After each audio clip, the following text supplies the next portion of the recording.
Greetings to everyone. This is our study group to study spiritist psychology, and I would like to hand it over tonight to Lionel and Anaí for the talk for tonight. Over to you. Thank you, Fabricio. So I will first share a quick PowerPoint so we can take a first look at some concepts, and then I will give it back to, actually hand over to Lionel. Okay, just share here the PowerPoint.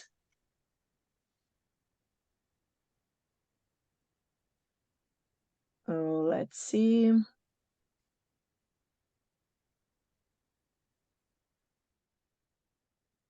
Is that okay, Fabricio?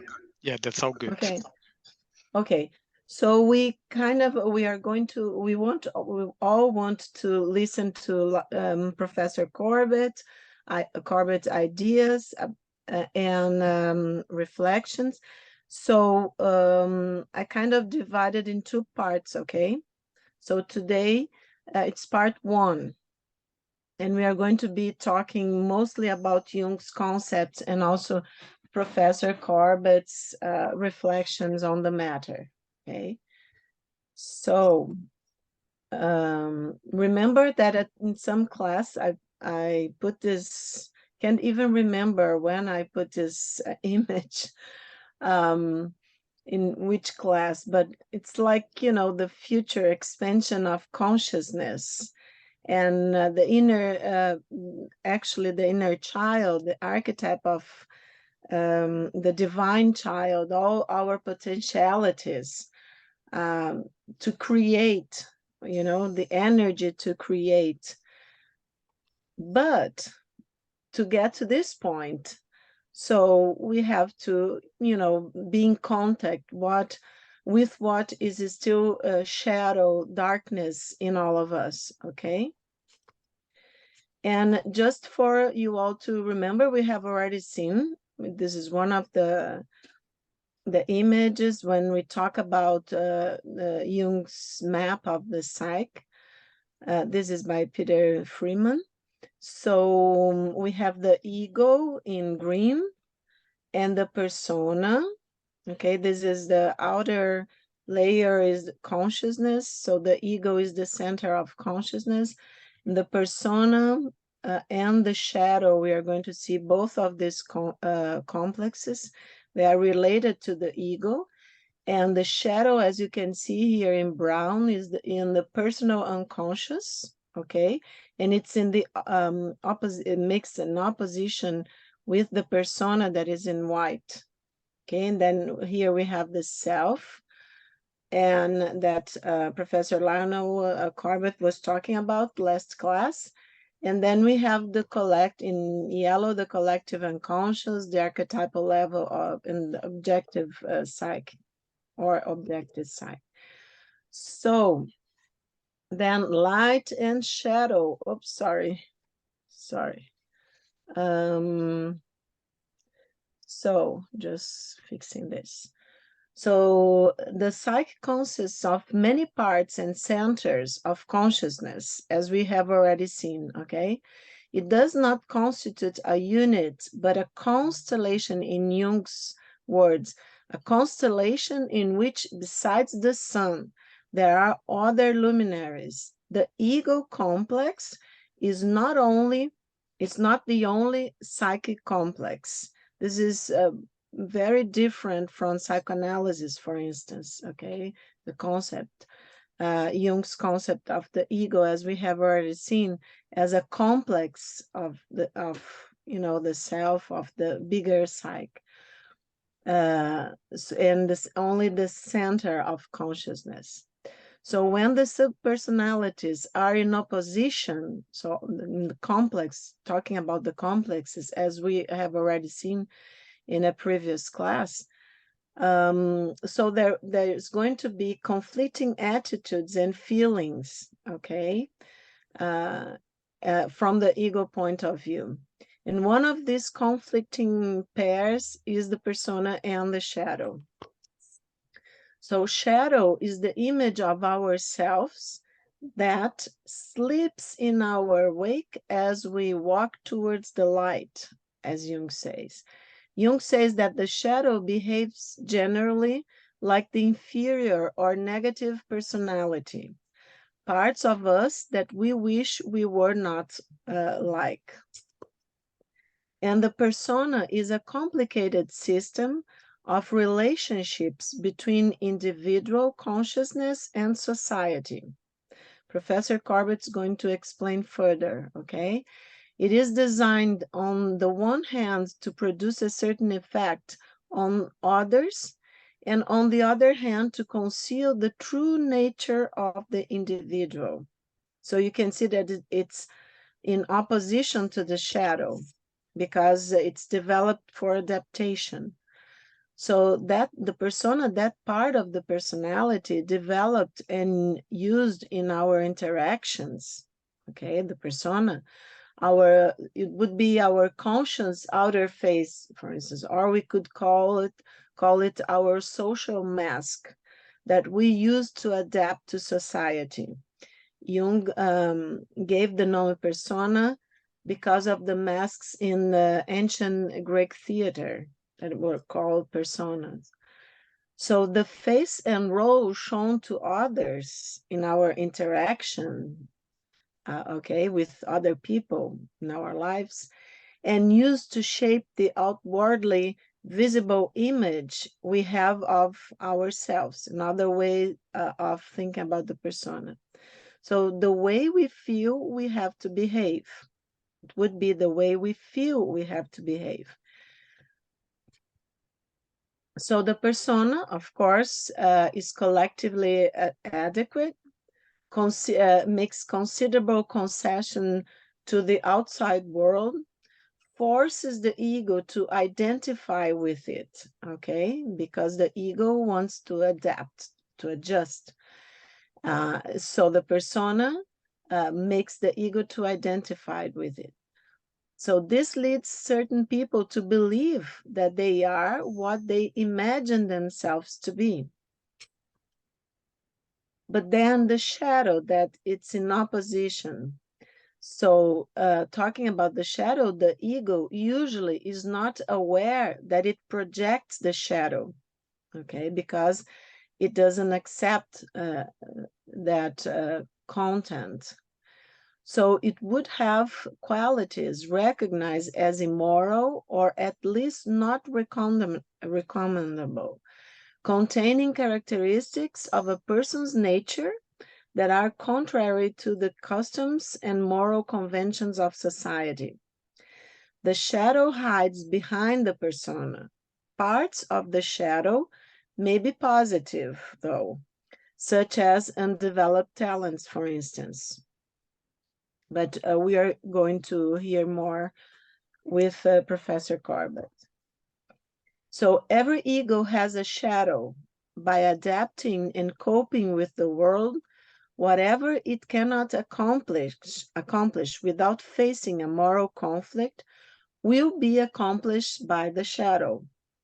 This core of darkness, as Jung says, would be the very definition of human evil. Jung says that evil cannot be definitively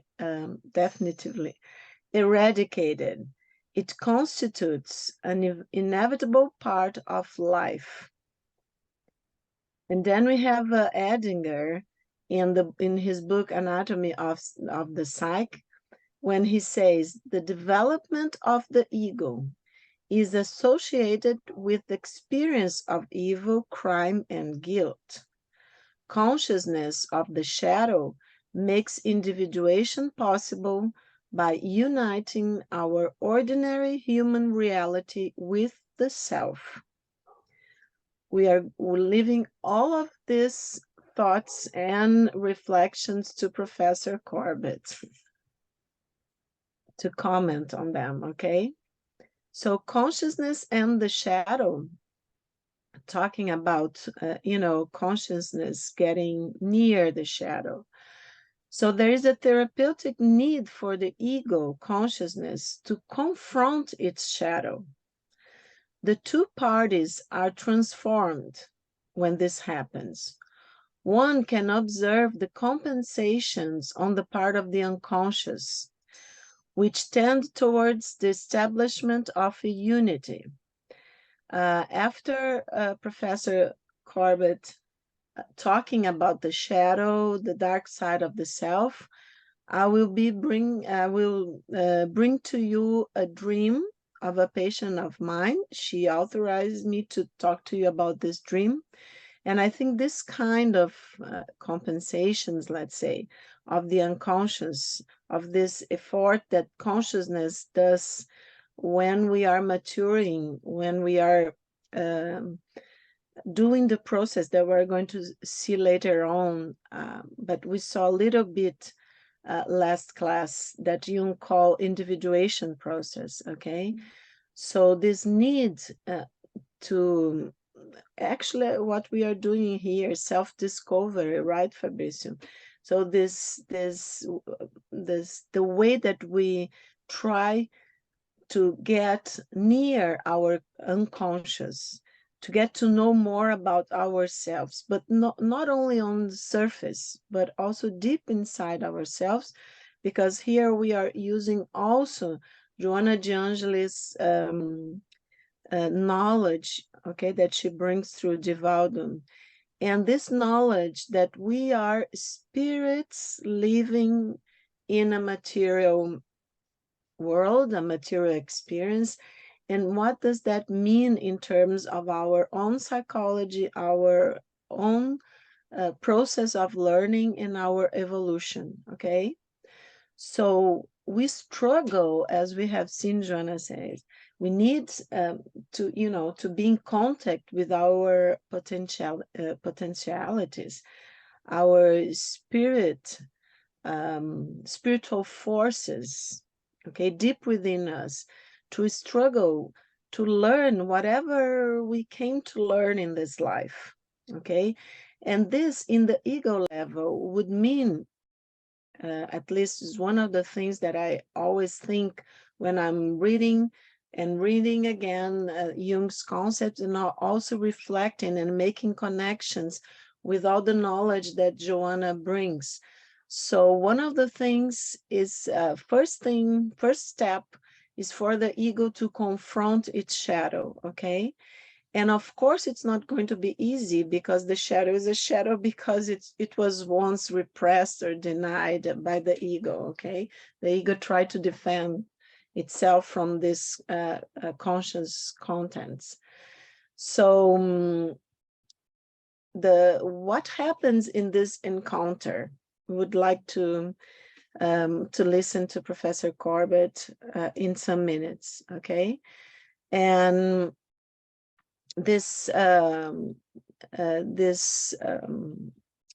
step towards a more unite, if we could say, personality, or the unification. I don't think exactly is this, but to approximate conscious and the unconscious. And of course, as we've seen in the first images, the first complex probably that we face is the shadow, okay?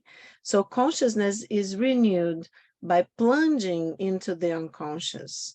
Both consciousness and the unconscious constitute a barren land, as long as these two halves of psychic life are separated from each other.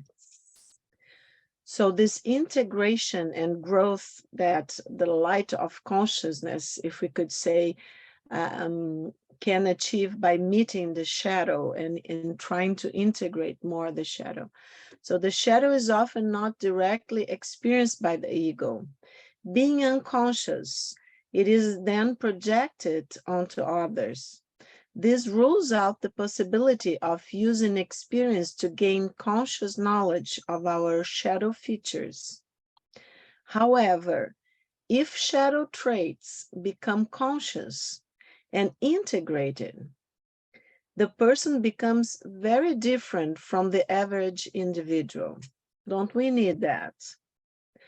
So everything ages and needs change and renewal. Thus, when the orientation and attitude of consciousness prove insufficient, like for instance, in times of crisis, and like these times when spiritist knowledge say that we are living a more primitive world of suffering, okay, and going to regenerate world where we are going to be more spiritual individuals, okay, and a lot of other things will happen. So then, thus, when the orientation and attitude of consciousness prove insufficient, the process of psychic transformation begins. So we can think that we are in a process of psychic transformation. As Lionel Corbett says, when we were talking about last class, about the God image, right, Lionel? About all the changes that is happening in our God image. So the ego then has no choice but to confront its dark aspects repressed in the unconscious. And this is Jung saying in Mysterium Connuncianis. It's volume 14 of the collected works. People, when educated to see clearly the dark side of their own nature, learn at the same time to understand and love their fellow men. A decrease in hypocrisy and an increase in self-knowledge can only result in greater consideration for others, as we are easily led to transfer the lack of respect and violence that we practice against our own nature onto our fellow human beings. So I think this is a great way that when Jung refers to this need to, be more compassionate with ourselves, because when the ego denies and represses contents coming from the unconscious and, let's say, create this shadow land inside of ourselves, we could think in terms of development that it's not being, as Jung says, we are doing a violence in a certain way to ourselves, okay? And we, as we saw, are going to project these contents onto others. And then, of course, it's one of the reasons that this lack of respect and violence, it's still, so much seen in our society. And then this is a sentence from the I Ching. It is only when we have the courage to face things as they are, without any self-deception or illusion, that a light of events will emerge by which we will recognize the path to success.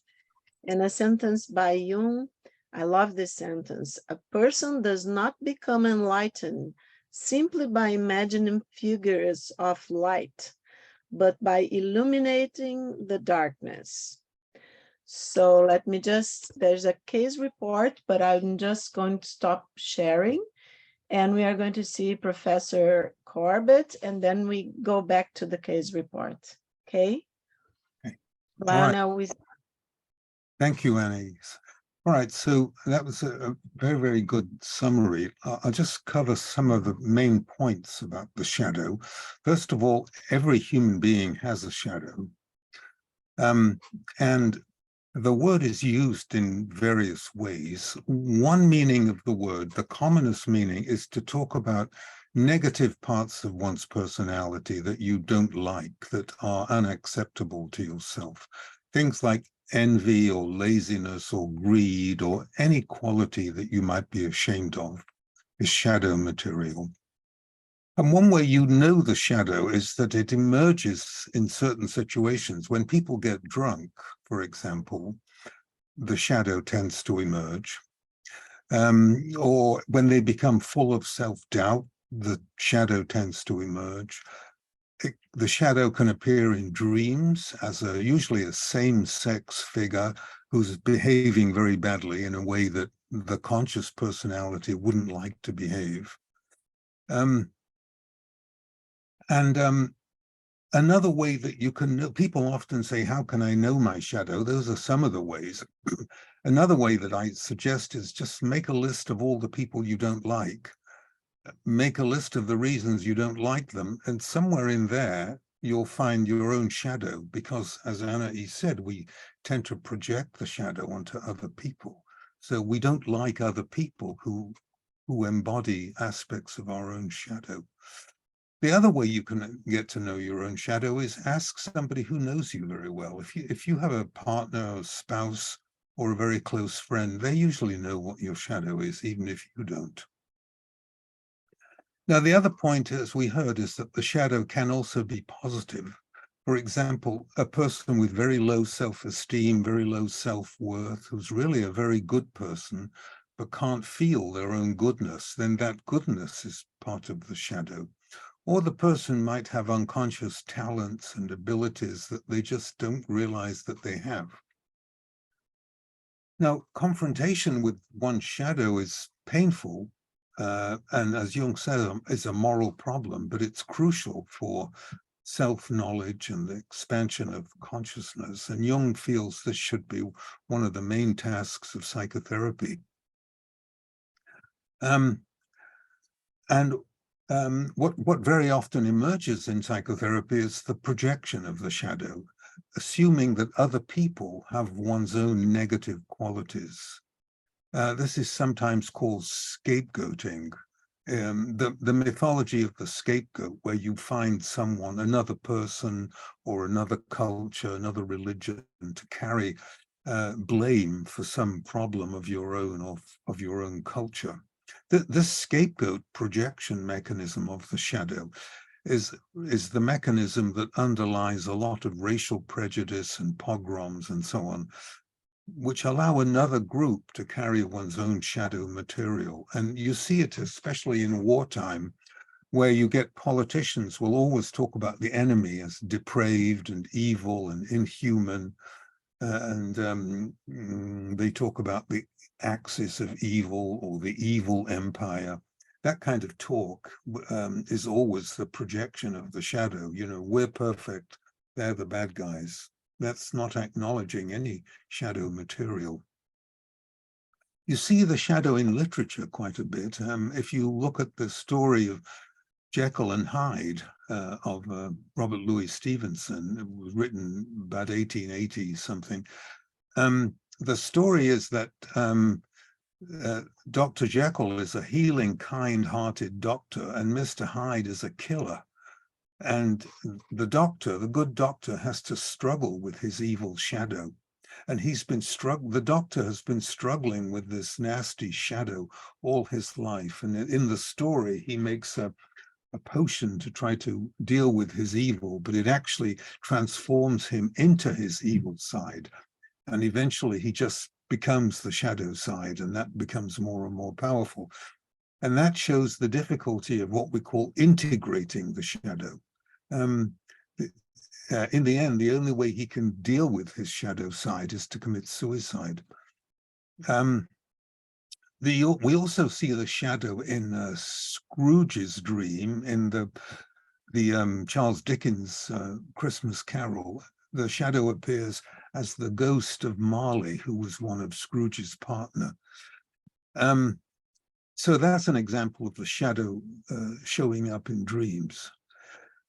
Now, I mentioned that integration of the shadow is very difficult, and sometimes it's impossible. An example would be, suppose somebody's shadow is rage and anger.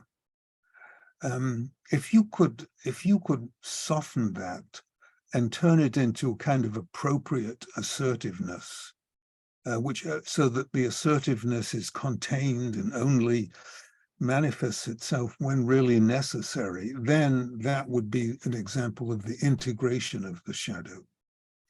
Or a person who's very vulnerable, where the shadow is low self-esteem and self-worth, that could possibly be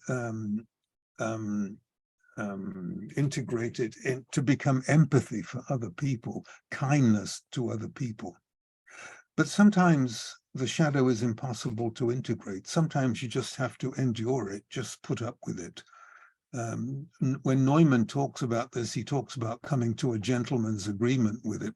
Sometimes you know it's there and you just have to live with it and try to control it and try not to project it. And then, as well as the individual shadow, there's also a cultural shadow, as we see in phenomena like the Nazi phenomena or racism. Those are cultural shadow phenomena. And then there's the archetypal shadow, which is known in mythology as the devil, the mythological devil, or the Antichrist. I'll come back to that in a minute, but I thought I might just say a little bit more about the persona. So, as Anaïs said, the persona was the name given to the mask worn by classical Greco-Roman actors. And the mask had a hole at the mouth through which the sound came, per meaning through and sonar meaning sound. So the persona is the mask that you wear to cope with society. You have certain role expectations. If you're a teacher or a doctor or whatever it is, you're expected to behave in a certain way. All professions have those personas. So but you have to fulfill the way society wants you to behave. There are social demands. There's a cultural dimension to the persona. So the persona is a kind of compromise. The culture wants you to behave a certain way, and the ego or the personality wants to behave maybe differently. So you come up with some compromise that works for you. That's the persona. So it's adaptive, as Anaïs said, it's a good adaptation. The problem with it is it obscures your individuality. If you identify very much with your persona, you end up with what's called a false self. It's not your real identity. So you have to have a persona to work in the world, but you must be able to drop it, when you're with family and friends. If you're, let's say you're a military drill sergeant and you're used to shouting at people and giving orders and so on, that's a certain persona. But if that person has to go home and live with his wife and children, he must drop that persona and behave like a normal human being. So the problem is the persona is a problem if you can't let go of it, then you're using it defensively. The way you know what your persona is sometimes that you see it in dreams, especially if the dreams emphasize clothes. Clothes are how you present yourself. So clothes, pardon me, clothes often refer to the persona. Sorry, the other way you see the persona is, when you go into a doctor's office or a lawyer's office, you see all the diplomas hanging on the wall. I'm sorry. Or you see people wearing medals, those, status symbols. All that is just persona. You may have watched the recent coronation, all the regalia, that's all persona. Sorry. And that's why Jung says we are invested in the persona, because he says it's rewarded in cash. It's, you need it to earn your living. And it conceals the shadow. Your real nature, your shadow nature is hidden behind the mask, behind the persona.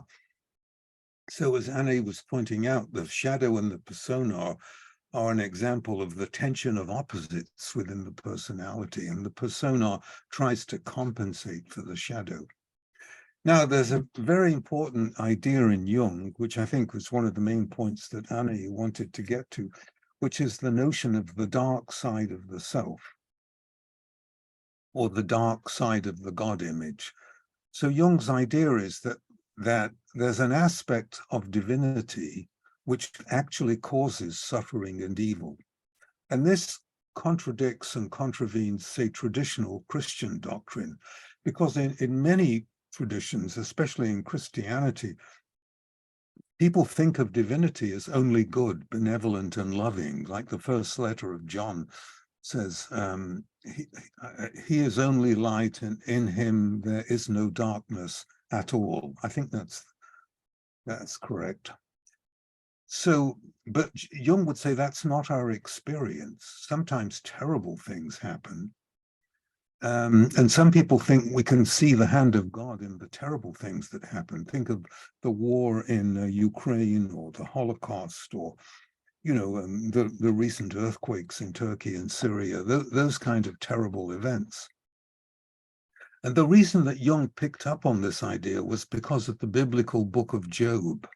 Job in the story is an apparently innocent, pious man, and the God image in the story allows Job to suffer terribly. He loses all his 10 children, he loses all his possessions, he loses his health for no apparent reason. It's an archetypal story of the suffering of the innocents. Why does a perfectly innocent, pious, decent person suffer for no obvious reason? So Jung would say, well, when Job is suffering in this terrible way, he's experiencing the dark side of God, or the dark side of the God image, which causes suffering and evil. And this is actually common throughout the Hebrew Bible. There are many characters in the Hebrew Bible where divinity shows a kind of ruthlessness and causes a great deal of suffering, like destruction of cities and so on. So that's a kind of paradigm for the human experience of the dark side of God. So Jung thought that the old idea that we can think of God as the ultimate good and only good and loving just can't be maintained. If you try and do that, it's an act of denial. When you look at all the suffering and evil that's going on in the world, how can you maintain that God is only good? He felt that that was really denial. God is for Jung, God is a paradox that represents all the qualities of creation. Creation has positive and negative qualities in it. So he thinks that our image of God should contain all the opposites, good and evil, justice and injustice, and so on, because the self, or the God image, is the totality of the psyche, so it has to include all the opposites. Whereas in traditional Christianity, if you were to insist that, as some Christian theologians do, that God is only good, or Christ is only good, then you have to, you have to split off evil and you project it either onto Satan or the Antichrist. It's a way of sort of evacuating any darkness from the God image. But our experience is that terrible things happen, and sometimes they seem to be more than human. Things like the Holocaust would be a good example. Of course, a lot of that kind of behavior is due to human evil and the misuse of free will. But Jung thinks that those atrocities are so big, there's something behind it as well as the human evil, the archetypal shadow that causes destruction and chaos and suffering and so on. So Jung very much objected to the classical idea in St. Augustine that evil is the absence of good. Augustine said that evil is it's not substantial in its own right. It's an absence of something which should be. It would be like a hole in a shirt. There's something missing that should be there. Jung really objected to that. He felt that evil is a positive thing. It's much more than just an absence. Now, we could argue about this because many people are very reluctant to give up the idea that God is only good. So this is something that we can discuss, if you like. And the problem is, if there is archetypal evil, a dark side to divinity, then how do we contain it or cope with it? This is a very old question, of course. I mean, the biblical book of Job, I think, was written about 400 BC. And this question keeps popping up. We had the earthquake in Turkey and Syria recently, and in 1755, there was a Lisbon earthquake that killed tens of thousands of people. And so these things keep happening, and the Holocaust and these like that. And these force us to the realization that we might have to change our God image. because nobody can answer the question, where was God at Auschwitz? It cannot be answered. Well, Jung would say, well, that was the dark side of the self, the dark side of the God image. Now, this, if he's right, and this is debatable, then evil is more than purely human. The trouble with that is that it reduces our ability to understand evil, because this has important moral implications. Somebody could behave very badly. Imagine a mafia boss who says, well, I'm aligning with the dark side of God, you know, that would somehow legitimate evil. Well, that's really a big problem. Another problem is, if you look at scripture as a whole, could it be that there's some other aspects of scripture or some of the commandments in the Bible that were given by the dark side of God? It's a very tricky question. And the question leaves open whether God is completely righteous, completely just and fair, because the monotheistic traditions usually insist on that. But you have so many innocent people suffering that we could question God's total righteousness. But there's a lot of resistance to this, because it would mean a radical change in theology and so on. Jung thinks, for example, that the Christian notion of the Trinity, Father, Son, and Holy Ghost, is incomplete. And he's not sure. He wants to add the feminine aspects of the divine, which some people think is there in the Holy Spirit. Some people think it was added when Mary, in the doctrine of the Assumption of Mary in 1950, which said that she was taken up to heaven and to form a kind of sacred marriage with God, what's called a hieros gamos. She becomes the goddess or the queen of heaven. So Jung thought that added a feminine element to the Trinity, or you could add the dark side of God to the Trinity. But he felt the Trinity as it is at the moment it was incomplete. That's another big debate. But the idea of the dark side of God is not a new idea. If you look at world mythology and world religion, there are many, many religions that have light and dark gods. You have Set and Osiris in Egyptian mythology, Loki and Baldur in Norse mythology, Ahriman and Ahura Mazda in Zoroastrianism. And as I said, in the Hebrew Bible, there are many instances of the dark side of God. Amos says, evil does not befall a city unless the Lord wills it. Proverbs says, God has made all things for himself, even the wicked for the day of evil. And Isaiah says, I make peace and create evil. And so it's scattered through the Hebrew Bible, and we see all the warfare in the Hebrew Bible and the destruction by victorious armies. So it's not unknown to that tradition, but it's relatively repressed or not dealt with in the Christian tradition. It is a little bit by a few Christian theologians. But by and large, in Christian doctrine, evil is seen as a corruption of God's creation or the misuse of free will. It's not seen as the effect of God's power.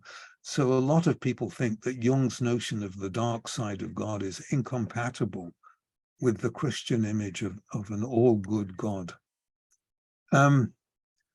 There is one place in the New Testament where you do see that, the dark side. It's in the book of Revelation with the avenging angels who are, plunging people into pits of fire and so on. But that's the only place I can think of at the moment where Christianity acknowledges that, I think. We have to acknowledge that there is not, in life, there is not always a resurrection following a crucifixion. People get crucified and there is no resurrection. Sometimes terrible things happen. So this is a frightening idea, this notion of divine darkness.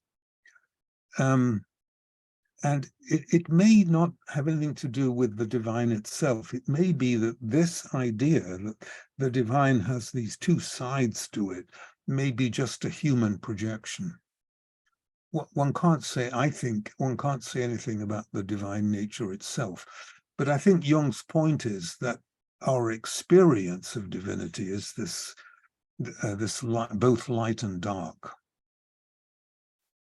So I think we have to be very humble here, but realize that people who are possessed by the dark side of the self, I'm thinking of people like Hitler or Putin, those kind of characters, can produce tremendous evil. They are identified with the self, I think you could say, in its dark aspect.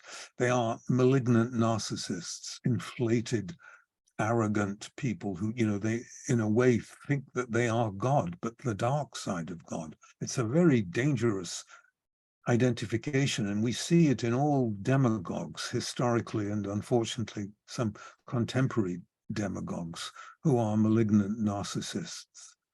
And there are various explanations for why they feel so special and entitled. It may be a defense against vulnerability and shame, and so on, but that's a whole other sort of psychoanalytic story. But the point is that when they're grandiose and inflated, they commit horrendous evil. And what's happened is that these are people that allow the incarnation of the dark side of the self into the empirical personality.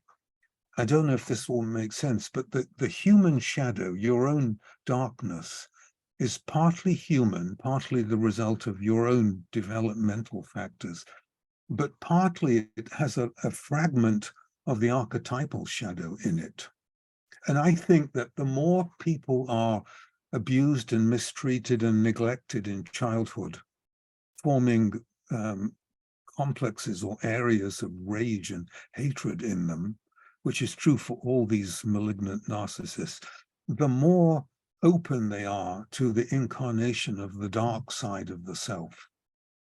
That's one of the ways it gets into the human being, when the human being is abused or ill-treated. And the only thing that stands in the way of the archetypal shadow and our own shadow is our own moral sense. And if this idea is correct, it means that evil is has an essence to it. It's not just an absence. And I think, as I say, the childhood environment determines whether the light side or the dark side of the archetype incarnates in us. If you have a childhood full of abuse and pain, evil is more likely to incarnate in the personality. People who've been badly abused in childhood become so angry and envious and destructive that they develop negatively toned complexes with a fragment of the dark side of the self at the core of it. And sometimes one of the things we can do in psychotherapy is ameliorate or even redeem a little bit of this material in psychotherapy. And maybe that has an effect on the dark side of the self. I don't know. That's a sort of metaphysical idea. The problem is that when you're experiencing the dark side of the self that's causing tremendous suffering, how do you relate to it? One way is to relate to it using spiritual practices of all the different kinds, by appeal to beliefs such as karma, or by finding meaning in suffering, or by realizing that this is a period of liminality. I don't know if you've talked about liminality, but it means that you're being initiated into a new level of consciousness. But the worst thing you can do is say, oh, I'm a divine victim, and not try to find any kind of meaning in it. One has to, I think, adopt sometimes an attitude of radical acceptance. You have to accept uncertainty, persevere in patience, because you know that you can't control or explain what's happening. That was what Job had to do in the story of Job. He had to be patient. We have this phrase in English, the patience of Job. And that requires radical acceptance and faith and sacrifice very often. If you're suffering from the dark side of the self, you have to decide to live in spite of the suffering that you're going through. You have to try to relate to the dark side of the self. And sometimes one has to surrender. Then you have to say, I'm going to live in harmony with my fate. This is my destiny, what's happening to me. And then the dark side of the self causing suffering is making you go in a direction that otherwise your life wouldn't go. But apparently the self thinks it's necessary, and we may have to consciously accept a difficult destiny. I realize this may contravene people's idea of free will, so I'd be happy to discuss this with you. Radical acceptance doesn't mean that you don't take responsibility, and you do take necessary action when these painful things happen to you. But the action arises from acceptance, that from the realization that there's a background intelligent order which is affecting your life, rather than acting out of anger or bitterness. You may be able to, what Job did is he transformed the violence of the self that was being inflicted on him by making it conscious, by becoming conscious of it, and by making the self conscious. Jung's idea was that the self didn't realize the suffering that it was causing Job. And only when Job maintained his integrity and his position did the self have to become conscious of its own shadow. So this is an example of a kind of reciprocal relationship, according to Jung, between humanity and divinity, where Jung thinks that we offer the divine a kind of reflecting consciousness, so that it can become conscious of some of the material contained within it that otherwise it's not aware of. I can say more about that, but I think I've talked enough, so maybe that would do for the time being. Okay. Maybe I can show the dream first, Sylvia. Okay, I think it would be better to show the dream. Okay. Let me just share the screen again. Okay. So we are back to the PowerPoint. Is that okay? Yeah. Yes. Yeah. Okay. But it's not, let me just, okay. So it's a middle-aged plastic surgeon who is in a professional transition phase, opening her own surgical clinic, and has the following dream. She's in a house which is not hers, with other people. In the room of the house where they are, suddenly a wall appears and it makes them exit to another room, searching for a way out. This process is repeated many times. She says that the idea is that of a labyrinth, until they reach a kind of garden. The feeling is one of anxiety. When she talks about this, she remembers the movie Hunger Games. And she goes towards the wall.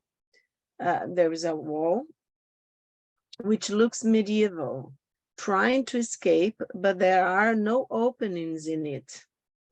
At this moment, she sees that in another part of the garden, there are some doors, and that people are having to choose which door to go through.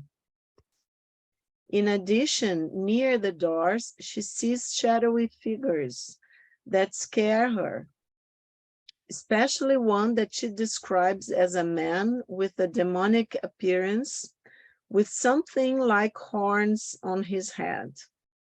Even so, she approaches, sees that people are putting on some accessories, like a waistband, and something on their feet.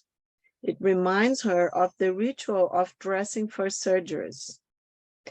And thus, and she does the same. When she chooses a door, she begins to feel her heart beating faster as she approaches the shadowy figure.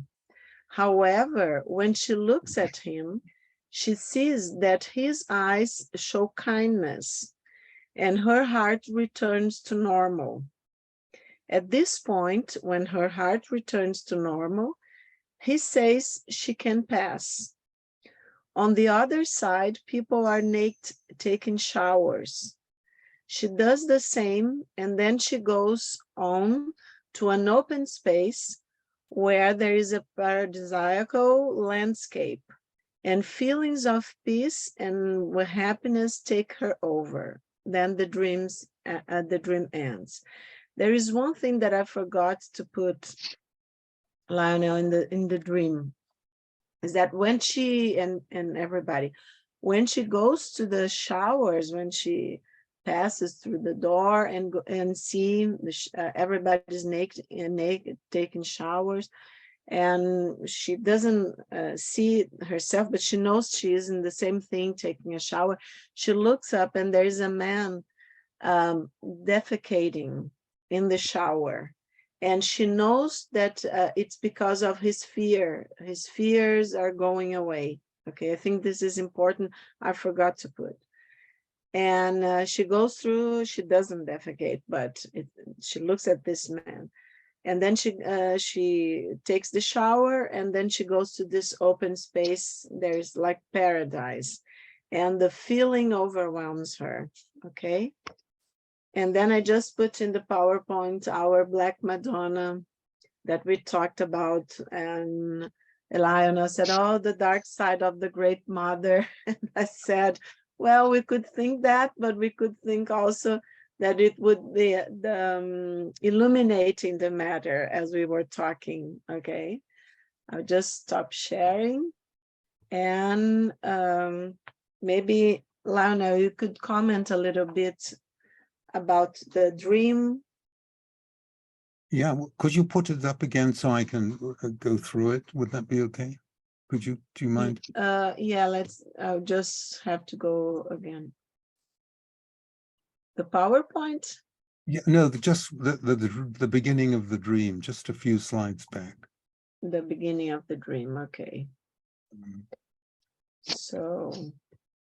Yeah, just go a couple of slides back. Okay, plastic surgery. Oh, I think saying her specialty. Okay, so this, sorry, what did you say? That I put that she's a plastic surgeon because she likes everything beautiful. And she's very connected to the persona, especially, you talked about the professional, but also especially because when she has to advertise the clinic, the surgical clinic.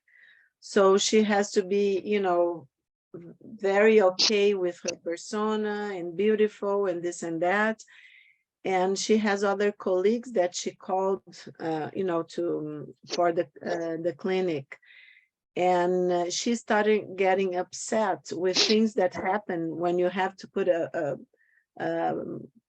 thing like so big as a surgical clinic, and all the kinds of people that go, and she has patients that go for, of course, for plastic surgery, but there are other specialties in the clinic also. Okay, she's the owner of the clinic, but she called other colleagues from other specialties, and she's getting in conflict with the way that she likes everything beautiful and harmonic, and the way that she has to deal with, of course, we are talking about your own shadow when you get upset, when you scream at your secretary or something like that, and you want to be nice and you want everything to be beautiful, things like that. Excuse me, you are going to ask me something? No, I was going to say that the important point is that the dream is commenting on the transition. It's talking about, it's a what I said is referred to as a liminal period, a period of transition. Okay, so that's this is the comment of the unconscious on her situation, and it begins that she's in a house, and in a dream, a house or any structure in a dream always represents a structure in the personality, meaning a set of attitudes and beliefs or a situation that lasts a long time. It's like a house. It takes time to build, and then it stays quite a long time. So this is a psychological structure that's going on in her. And you see how the wall appears that makes them go into another room.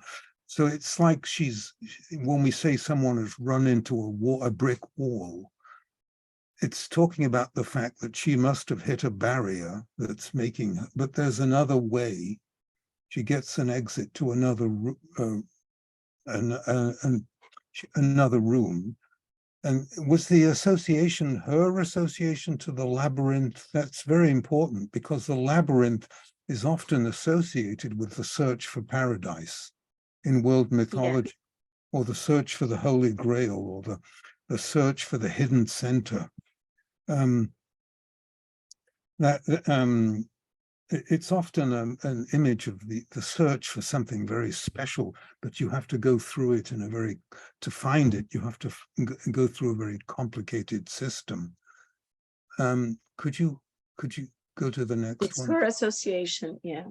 Yeah, and she's anxious. So this, I think, represents the difficulty that she's going through with trying to find this way is blocked and finding another way and so on. I don't know what the medieval quality of the wall is. I'd have to ask her, what was the wall that was blocking your way? We'd have to get her associations to that. Mm-hmm. But obviously there's several choices that she has that represents the doors. But could you go to the next one, please? To the next? The next one, yeah. But then the shadow figure appears, a man with a demonic appearance with something like horns on his head. I mean, it's an old Christian notion that the devil has horns on its head. It's often, in the liturgy and in the sacred art, the devil is often appears with horns. So she's come across something. You could say she's come across some demonic part of herself, or you could say that this is a kind of archetypal element which is in her psyche that she experiences as demonic, but then it transforms into something positive, doesn't it? So can you go to the next? They're putting on these accessories. Can you do them? It's like a belt, Yeah. This waistband, like a belt that she had to put on. So there's all the symbolism of the belt, right? And it reminds her at this point. It reminds her of this ritual that we have to go when we go to a surgery, make a surgery, wash hands and put something in your head, in your feet, and dress up with white and all this stuff. And this is the next one, Lionel. Yeah, okay. So when she approaches the shadow figure, he's actually kind and she calms down. So in other words, that you'd have to try to find out what it is in her that she experiences as demonic or devilish, but which, when she approaches it, is actually good to her. But I don't know what that would be, because I don't know her. So I'd have to talk to her about what's the demonic thing in you. That kind of. Actually, I brought this so that people could have an idea, because of course there is the shadow aspects. And Yeah. one of them, I can tell you, she has had a really big fight discussion, because she got really mad, really angry at the secretary that made a mistake and exposed her in a way, okay? And of course, she got really upset because the secretary had been working for her many years previously before going to the clinic, and they were kind of friends actually. Yeah. But this anger, it's part of her from the past that she felt towards her father. Oh, And so that's why I think, shadow is anger. Yeah. yeah, it's anger. Yeah. So, but she's in analysis. So she's in contact with this anger, and she could express this previously. Yeah. So I think this, she talked a lot about feeling the heartbeat and being afraid to confront this shadowy figure. But then when she looked in the eyes, the windows to the soul, let's say, she saw kindness. We are working on that duality, that if we feel like you were saying, Lionel, when because she has been as a children, okay, it's not that she was abused, but she was neglected. It's a kind of abuse, okay, very neglected by a very poor family and things like that. She had always to take care of others, and there was no one to take care of her, actually, in a sense, to understand what she was feeling, what she was going on. And the father had left her, and denied her existence and things like that. So the anger has been worked through the analysis. But I think that this was, and it was only last Wednesday, and she allowed me to share with you. So I think it's very important because it's an example of this integration of the shadow, because we get scared with our, shadowy contents. Right. For instance, feeling very angry and hurting people that you love, being able to hurt people that you love. And this can happen to any of us, right? But Right. if you don't When she look in, yeah, when she looks at him, that's when the transformation occurs. So it's become, yeah, that means she becomes conscious of him. yeah, she talked a lot. This was made a really impact on her, to look in the eyes and feel the heartbeat slowing down. Yeah. And when it was totally normal again, she says, because as a medical doctor, she's always very taking care of these signs, of course, when she goes in a surgery and things like that. So when she feels that it slows down, then the shadowy figure, that it's felt as good in this moment, okay, then he says you can pass.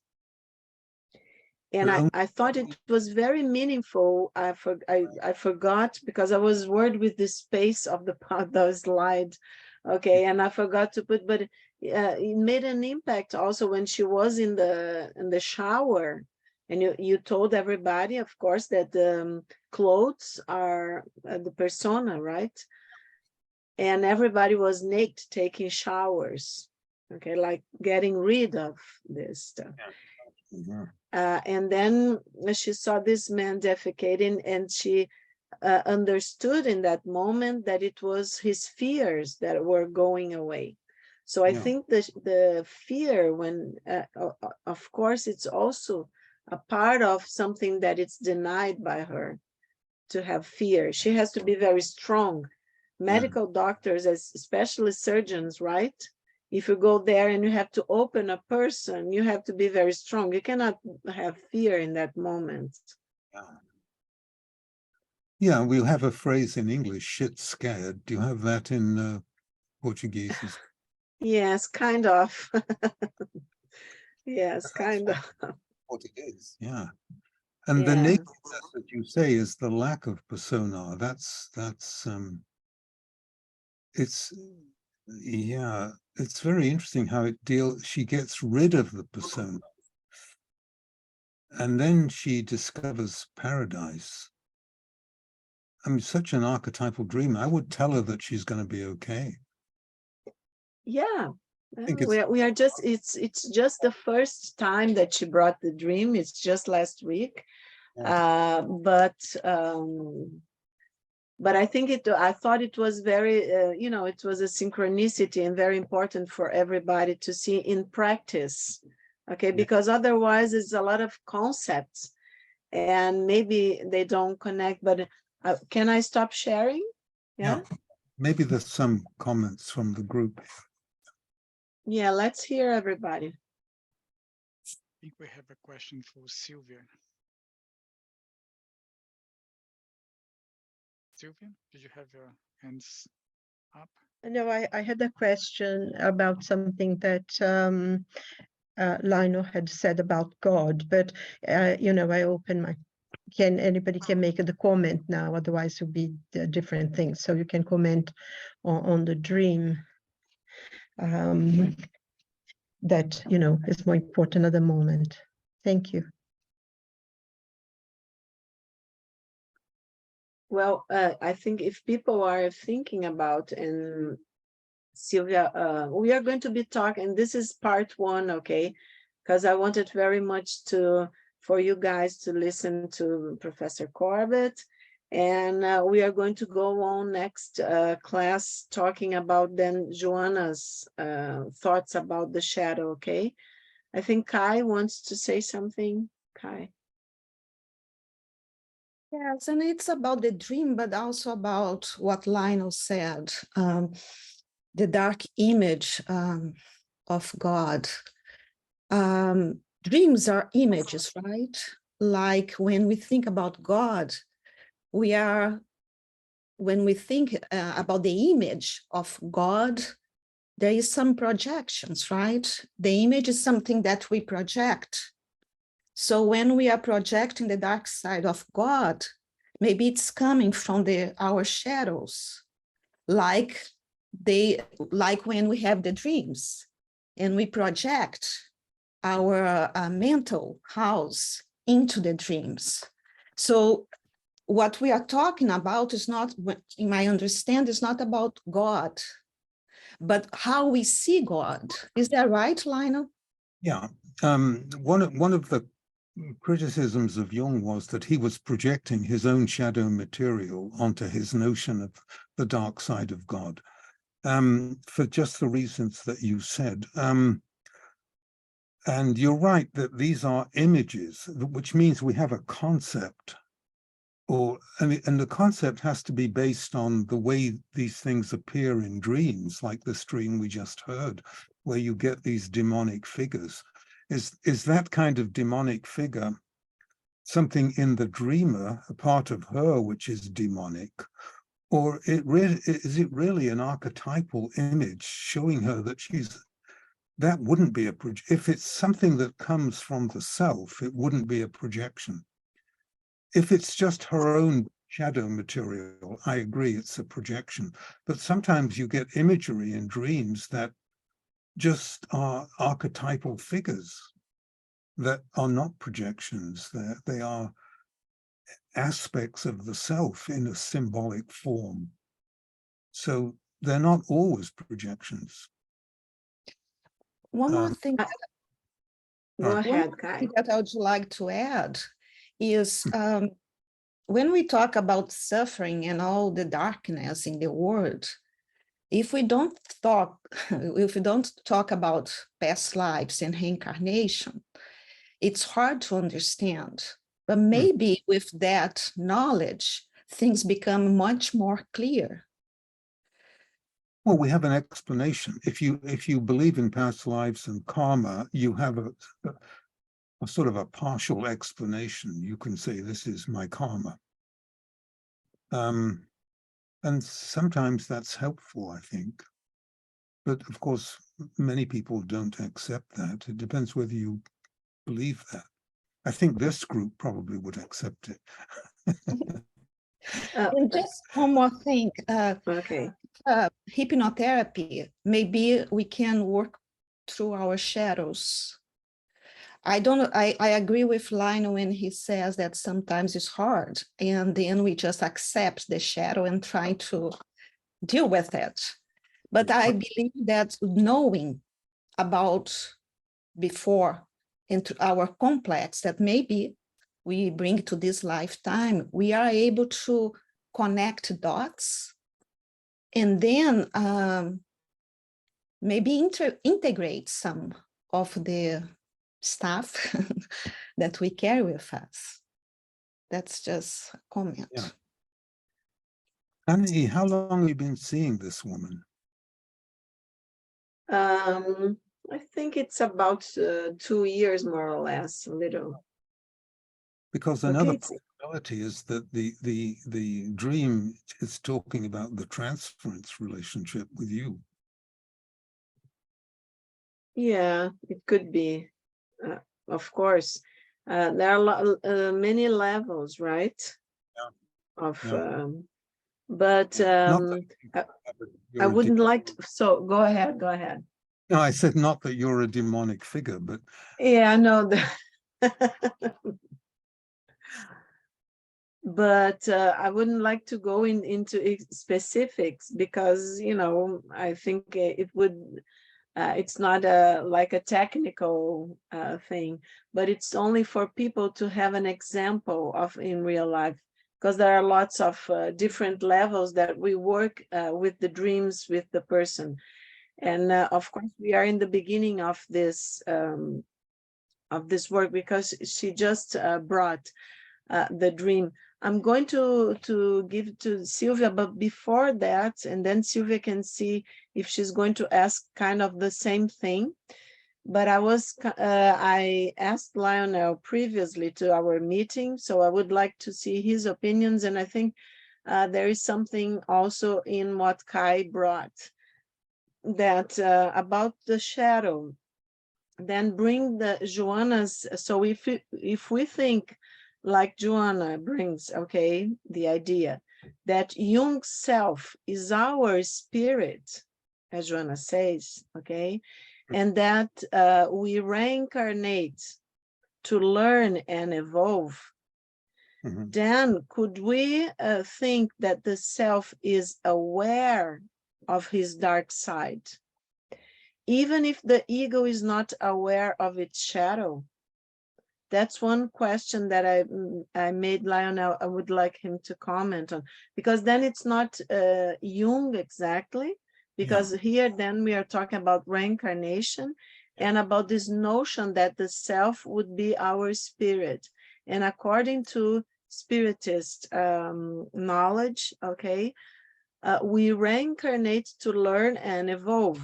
So even our mistakes, even the evil things that we do would be not the absence of good, of like privatio bene, right? Not the absence of the good. That's what the spirits tell Allan Kardec.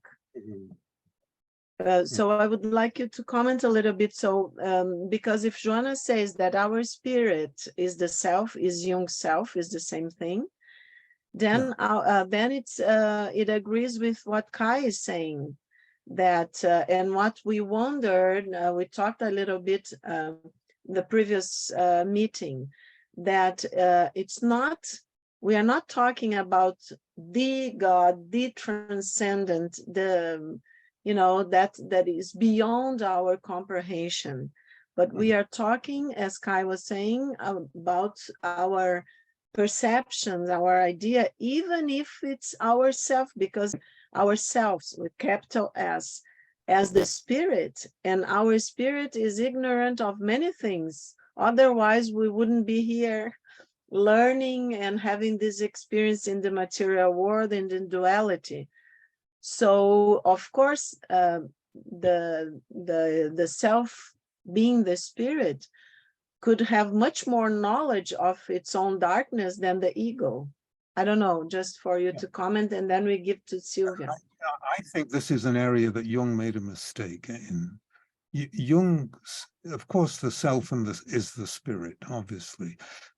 Jung thought that the self was partly unconscious of its own dark side, so that in the Bible, God didn't realize what the suffering that he was making Job go through, because he was unconscious of his own dark side. I think that's a mistake. I think the self is the totality of consciousness, so it cannot be unconscious. Of course, it's completely conscious of everything in it.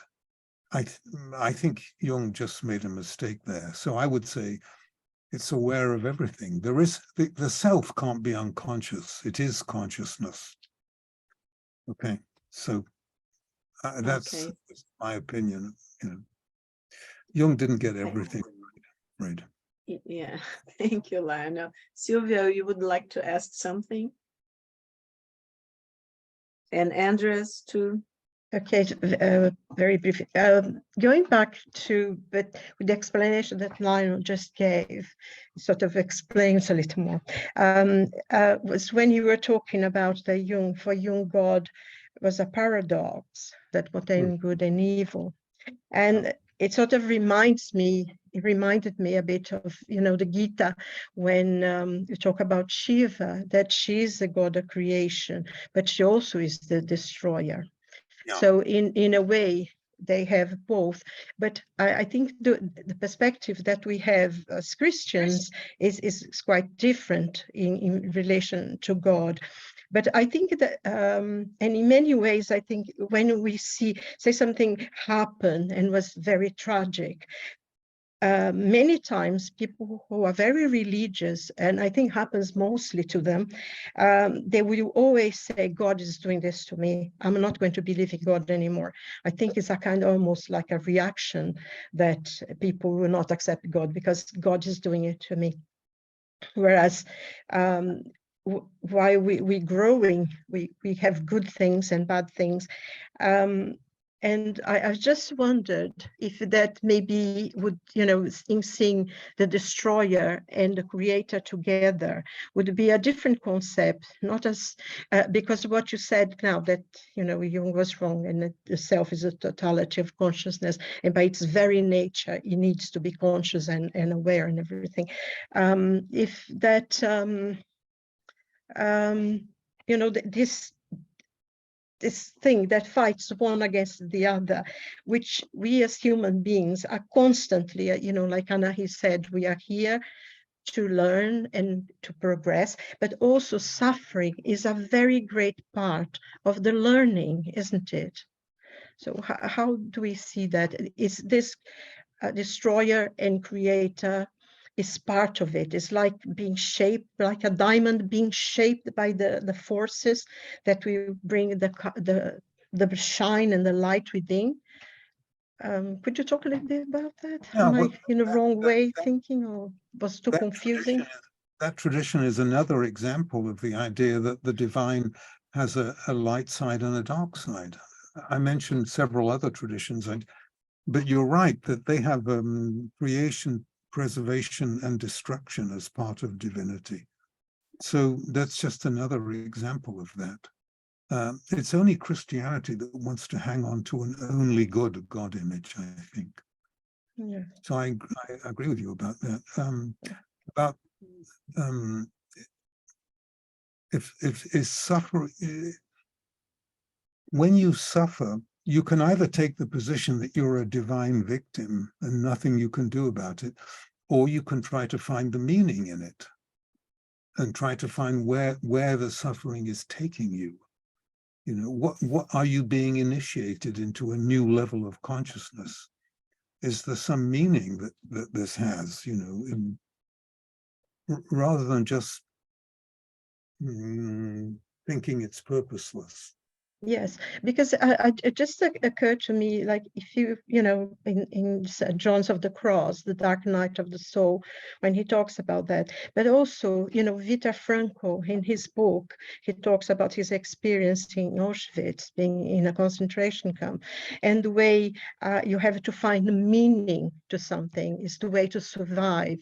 In many ways, they seem to almost be parallel the conclusion that they come, Yeah. finding meaning in suffering Yeah, to survive and to overcome. And yeah, Jung and Frankl have that in common. They both emphasize meaning, I think. Yeah. Frankl, Frankl is an existentialist. He thinks that you can choose your attitude to the situation that you're in. I'm not sure that that's true, actually. It raises the whole question of free will, but yeah. anyway, you're right that they have the same attitude. Yeah. Okay, thank you. Thank you. Andres, I think Andres wants to. Microphone.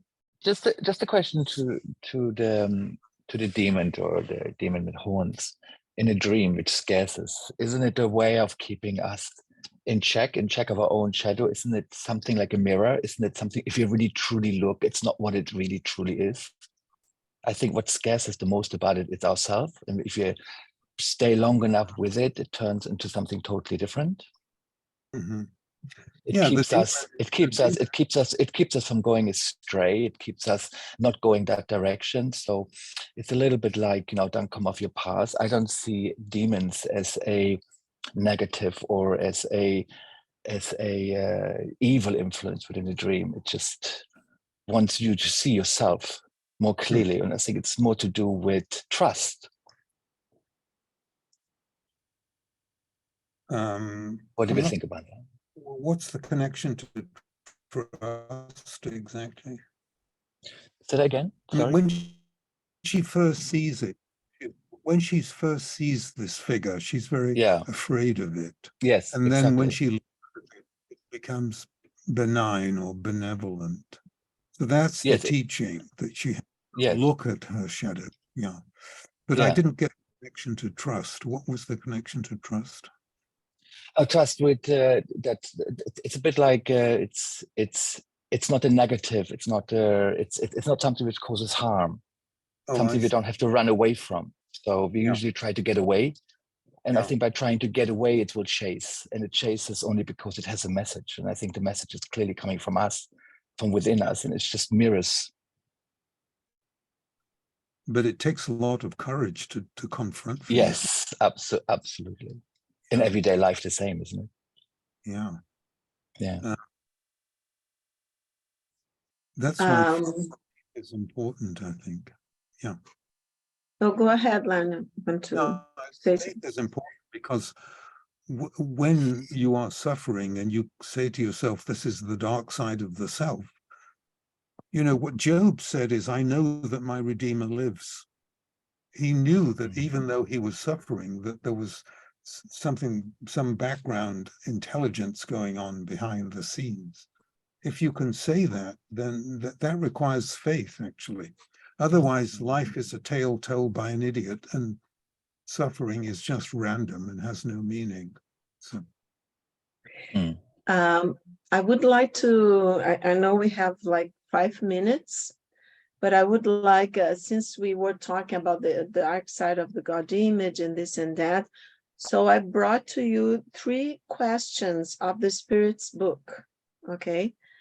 And I think it's very important because a lot of people don't have any idea what's written or haven't read yet. So the Spirit's book by Allan Kardec, and we all know that he made, he used what we call nowadays the scientific method, because he would send a lot of mediums all over Europe a question. And the first question, and then he would receive the answers and go through the answers, okay, with reasoning and doing like statistical learning of the thing, okay, studying of the questions, the answers. So the first one is first book, Primary Causes. I translated very quickly, but the Spirit's book is already translated to English, so anyone can go and find. So what is God? The first question of the Spirit's book. God is the supreme intelligence primary cause, Lionel, of everything, then from this point of view, Jung wouldn't be so wrong. And the first, because it's a lot of questions, okay, so we should go through all of it.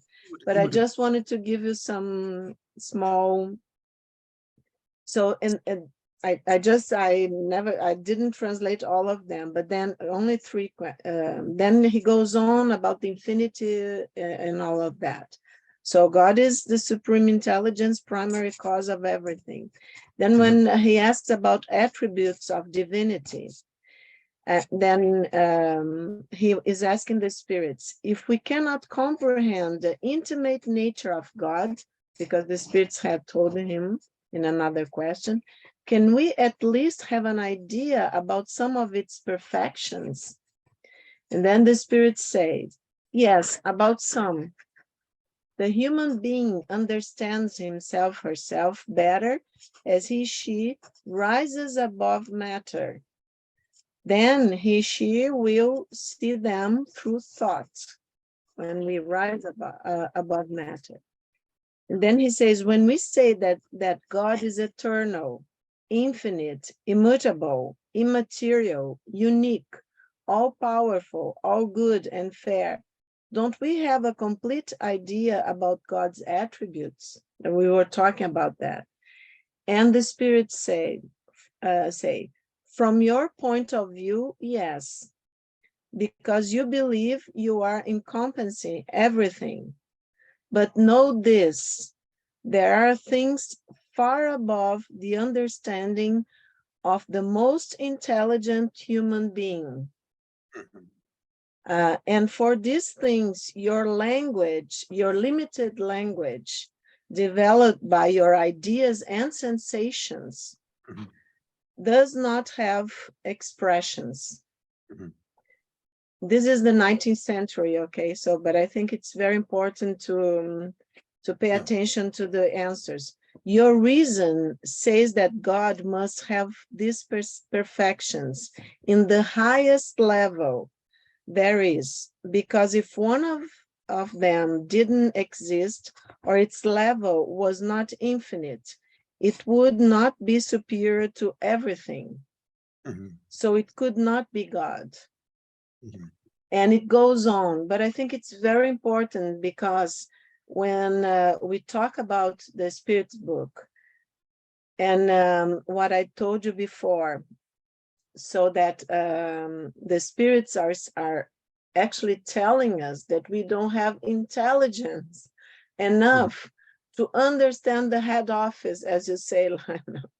So not even Jung was so intelligent to understand. So we have to rise above matter. For me, it means we have to get to a point of non-duality. And while we are in this dual thing, light and shadow, good and evil, we are still thinking in a dual way.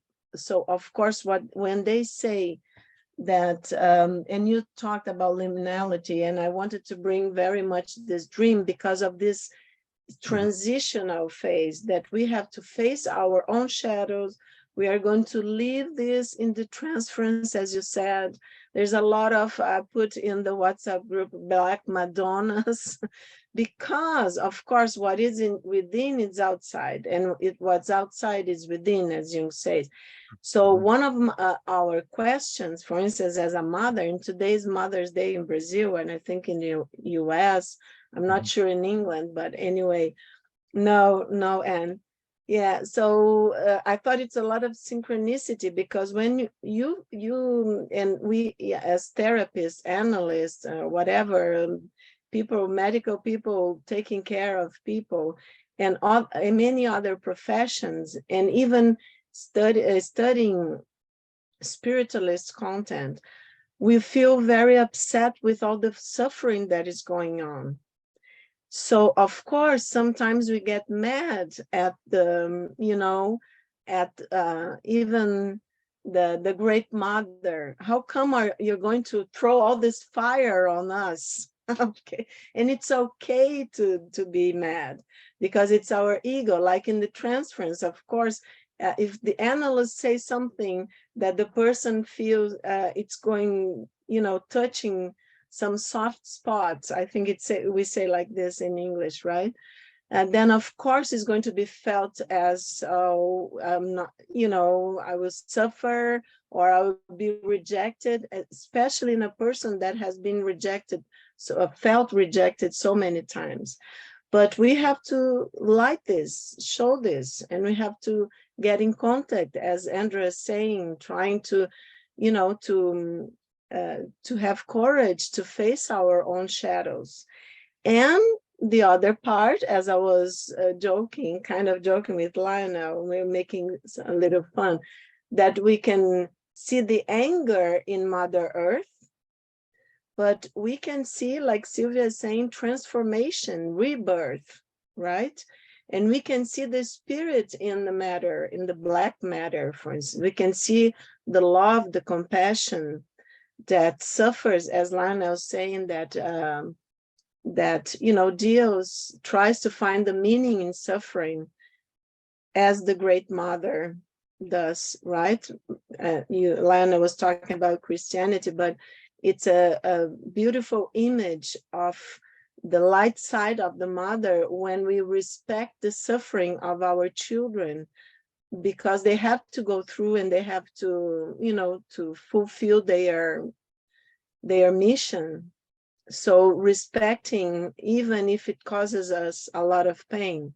So this love and light that can, or this love and compassion that can light the matter. I think it's very beautiful image, but of course, we are still in a duality, ego and self, and the spirit having a material experience. But if we learn, I do believe that if we learn everything that we have to learn, then we are not going to be ignorant, and we can rise above matter, and then we can reach a stage of non-duality where everything is connected. I don't know, Lionel knows me, I like to be positive always, but and that's why I think Joanna is bringing us, never forgetting Joanna is a lady. We are going to be talking in the last class about a lot of her past reincarnations. Lionel, would you like to comment? Because I think we are in the end. Comment on which of the things? Whatever you want to say to people.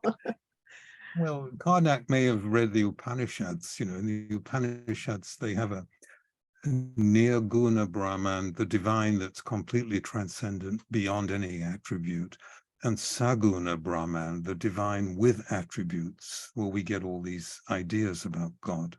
So that's the same idea, really, just two levels of divinity. I don't know what else to. Non-duality is the ultimate medicine. There's no doubt that we've been talking dualistically, but that's a whole discussion in its own right. I mean, that's a big subject. Anyway, the difficulty is you can't get there from here. Well, Spiritist knowledge disagree with you, but we are going to be talking about that later on. I think Andres wants to say something. Sorry, Yeah. Anaki, very quickly. But when we I talk always about... say to Sorry. finish off, it's like, we tell God our plans, we share it with him, and he has a laugh on our expense. Yes. So he changes it that moment.